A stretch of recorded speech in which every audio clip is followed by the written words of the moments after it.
दोस्तों, आप अपने घर के चारों ओर देखेंगे तो आपको ऐसे कई उपकरण दिखाई देंगे जिनमें इलेक्ट्रिक मोटर लगे हैं, जैसे कि बच्चों के खेलने के खिलौने, table fan, toothbrush, hair dryer और इलेक्ट्रिक कटिंग चाकू।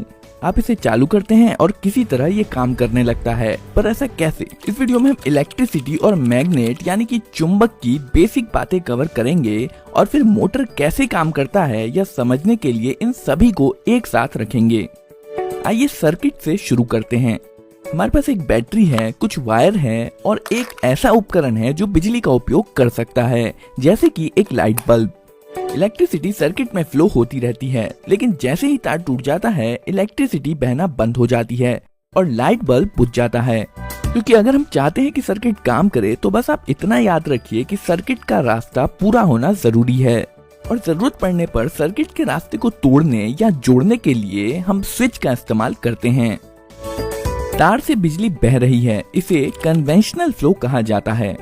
अगर हम बैटरी को बाहर निकालते हैं और उसे पलट देते हैं तो करंट दूसरी तरफ से बहने लगेगा। हालांकि लाइट बल्ब अभी भी काम करेगा, लेकिन कुछ डिवाइस ऐसे भी हैं जो करंट के प्रवाह के आधार पर अलग तरह से काम करेंगे। ये थे सर्किट के कुछ बेसिक प्रिंसिपल। अब हम आते हैं मैग्नेट पर। इसमें एक नॉर्थ पोल और एक साउथ पोल है और यह मैग्नेटिक मेटल्स को खींचता है, जैसे कि ये पेपर क्लिप।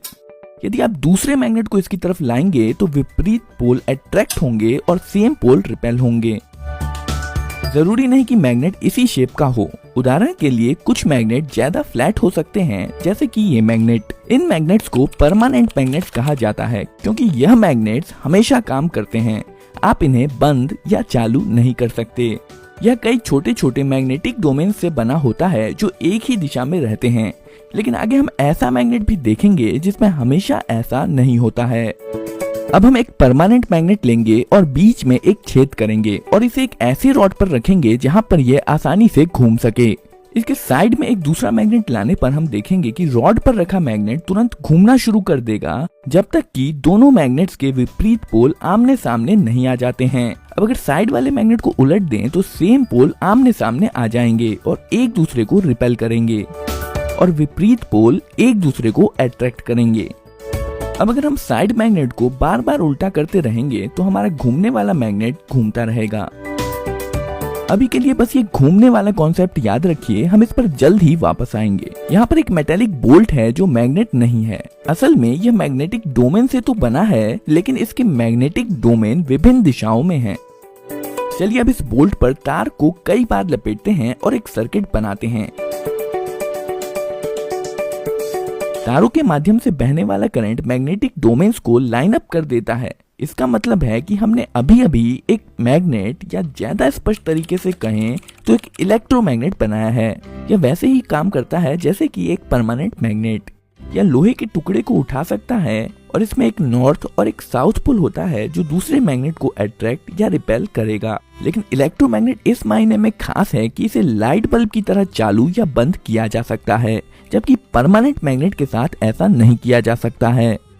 अब अगर हम बैटरी को पलट दें तो इलेक्ट्रिक करंट जो पहले इस तरफ से बह रहा था वो दूसरी तरफ से बहने लगेगा। इससे मैग्नेट के पोल्स बदल जाएंगे, नॉर्थ साउथ हो जाएगा और साउथ नॉर्थ हो जाएगा।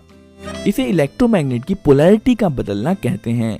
पर ऐसा करने का ज्यादा आसान तरीका बैटरी को पलटने की बजाय केवल तारों को पलटना है। आइए अब हम अपने घूमने वाले मैग्नेट पर वापस आते हैं। इस बार हम घूमने वाले मैग्नेट की जगह पर इलेक्ट्रोमैग्नेट रख देंगे।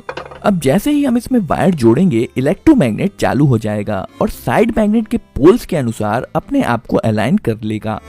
पर ये जो इलेक्ट्रोमैग्नेट के साथ वायर जुड़े हैं ये इसे फ्रीली नहीं घूमने देंगे। पर यहाँ पर जो ध्यान देने वाली बात है वो है इलेक्ट्रोमैग्नेट के घूमने का कॉन्सेप्ट। अब अगर हम तारों को आपस में बदल दें तो इलेक्ट्रोमैग्नेट के पोल्स बदल जाएंगे। सेम पोल रिपेल करेंगे और विपरीत पोल अट्रैक्ट करेंगे, जिसके कारण इलेक्ट्रोमैग्नेट घूम जाएगा। तारों को फिर से बदल दीजिए और इलेक्ट्रोमैग्नेट की पोलैरिटी फिर से बदल जाएगी और एक बार फिर सेम पोल रिपेल करेंगे और विपरीत पोल अट्रैक्ट करेंगे और इलेक्ट्रोमैग्नेट फिर से घूम जाएगा। यदि हम इसी प्रकार पोलैरिटी बदलते जाएं तो इलेक्ट्रोमैग्नेट लगातार घूमता रहेगा। हम इसे ज्यादा पावरफुल बनाने के लिए दूसरी तरफ एक और परमानेंट मैग्नेट लगा सकते हैं। ध्यान दें कि इस वाले मैग्नेट का साउथ पोल सेंटर की तरफ है और इस मैग्नेट का नॉर्थ पोल सेंटर की तरफ है। इस प्रकार साइड में लगे हुए मैग्नेट्स के तालमेल से बीच वाला मैग्नेट घूमता रहता है। यहाँ पर जो हमने देखा वह इलेक्ट्रिक मोटर का बहुत ही साधारण रूप है। इसे उपयोगी बनाने के लिए हमें इसमें कुछ सुधार करने होंगे। दो साइड मैग्नेट्स को हटाकर ज्यादा पावरफुल कर्व्ड मैग्नेट्स लगाए जा सकते हैं और वायर लपेटे हुए बोल्ट की बजाय हम मेटल लूप का इस्तेमाल करेंगे जिसे आर्मेचर कहते हैं। वायर जोड़िए और हमारा सर्किट कंप्लीट है। इस बार आप इलेक्ट्रोमैग्नेट को फ्लैट मान सकते हैं जिसका साउथ पोल ऊपर की तरफ है और नॉर्थ पोल नीचे की तरफ। अब आर्मेचर तब तक घूमेगा जब तक कि विपरीत पोल एक दूसरे के सामने नहीं आ जाते हैं। हम चाहे तो पहले की तरह ही वायर के छोरों को बदलकर इलेक्ट्रोमैग्नेट्स का घूमना जारी रख सकते हैं, लेकिन यहाँ बैठकर इस वायर को स्विच करते रहना बेहद मुश्किल काम है और इस मुश्किल काम को आसान बनाने के लिए हमें आर्मेचर में कुछ जोड़ने की जरूरत है जिसे कम्यूटेटर कहा जाता है। यह एक रिंग है जिसमें दो गैप्स हैं और ये आर्मेचर के साथ घूमेगा। इसमें सर्किट कनेक्ट करने के लिए इसके साइड में दो ब्रशेस जोड़े जाते हैं। जब कम्यूटेटर घूमता है तब यह ब्रशेस इस पर स्लाइड करते हैं। हमेशा कांटेक्ट बना रहे इसके लिए स्प्रिंग्स का उपयोग किया जाता है। करंट वायर से ब्रश, ब्रश से कम्यूटेटर रिंग से आर्मेचर और फिर आर्मेचर से कम्यूटेटर रिंग और ब्रश के माध्यम से वापस वायर में फ्लो हो जाता है। अब जब इलेक्ट्रोमैग्नेट घूमेगा तो आर्मेचर और कम्यूटेटर रिंग भी घूमेंगे। इस बार इलेक्ट्रोमैग्नेट जब लगभग इतना घूम लेगा तब ब्रशेस कम्यूटेटर रिंग के दूसरी तरफ स्विच कर लेंगे। याद रखिए दो ब्रशेस हैं और यह चीज दोनों तरफ होगी।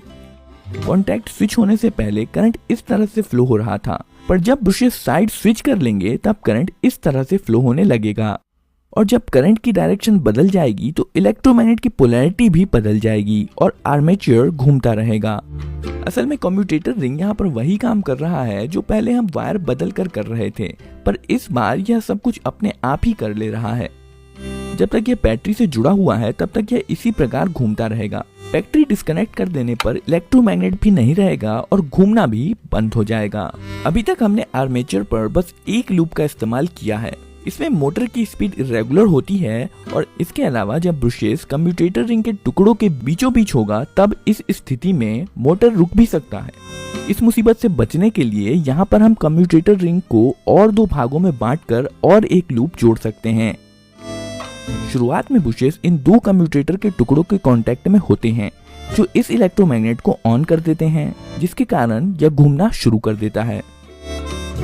पर जब कम्यूटेटर रिंग घूमकर इस पोजीशन पर आती है तो ब्रशेस का कांटेक्ट कम्यूटेटर टुकड़े के अगले जोड़े के साथ हो जाता है, जिसका मतलब है पिछला वाला लूप ऑफ हो जाता है और अगला लूप ऑन हो जाता है और अब अगला इलेक्ट्रोमैग्नेट घूमता है। ब्रशेस फिर से कांटेक्ट बदलते हैं और अगला लूप ऑन हो जाता है।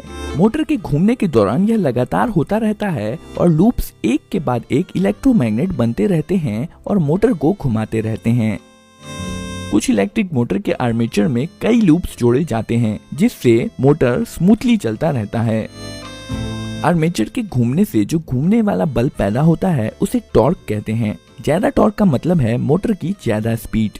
मोटर का टॉर्क बढ़ाने के लिए हम कुछ चीजें कर सकते हैं, जैसे ज्यादा वायर होने से इलेक्ट्रोमैग्नेट ज्यादा पावरफुल होता है। उदाहरण के लिए अगर बोल्ट पर ज्यादा वायर लपेटा जाए तो पावरफुल इलेक्ट्रोमैग्नेट बनेगा। आर्मेचर लूप्स भी बहुत सारे वायर से बने होते हैं, जिसका मतलब है मोटर में ज्यादा पावरफुल इलेक्ट्रोमैग्नेट होगा और मोटर भी ज्यादा स्पीड से घूमेगा। यही कारण है कि अगर आप किसी असली मोटर को खोलकर देखेंगे तो पाएंगे कि उसमें बहुत सारा वायर लपेटा हुआ होता है। ज्यादा वायर का मतलब है ज्यादा पावरफुल इलेक्ट्रोमैग्नेट। इसे पावरफुल बनाने का दूसरा तरीका है कि इसमें ज्यादा इलेक्ट्रिसिटी दी जाए। आइए हम मोटर से संबंधित और भी कुछ नाम देख लेते हैं। यहाँ पर जो पार्ट्स नहीं घूम रहा है उसे स्टेटर कहते हैं, जो कि इस केस में साइड में लगे दो परमानेंट मैग्नेट्स हैं। ये स्टेटर एक मोटर केस के अंदर फिट होता है और बीच में जो आर्मेचर है उसे रोटर भी कहते हैं। यही वो पार्ट है जो घूमता है। मोटर के बीचों बीच एक शाफ्ट लगा होता है जो मोटर के पीछे से बाहर आता है। इस वीडियो में आपने जो मोटर देखा है वह एक डीसी मोटर है। अगर आपके पास कोई उपकरण है जिसमें मूवमेंट होता है और वो बैटरी से चलता है तो ज्यादा चांसेस हैं कि उसमें डीसी मोटर ही लगा होगा। मोटर चाहे जिस भी प्रकार का हो, लेकिन अधिकांश तरह के मोटर्स रोटेटिंग मोशन बनाते हैं जिसे बाद में उपयोग अनुसार अलग अलग मोशन में बदल दिया जाता है।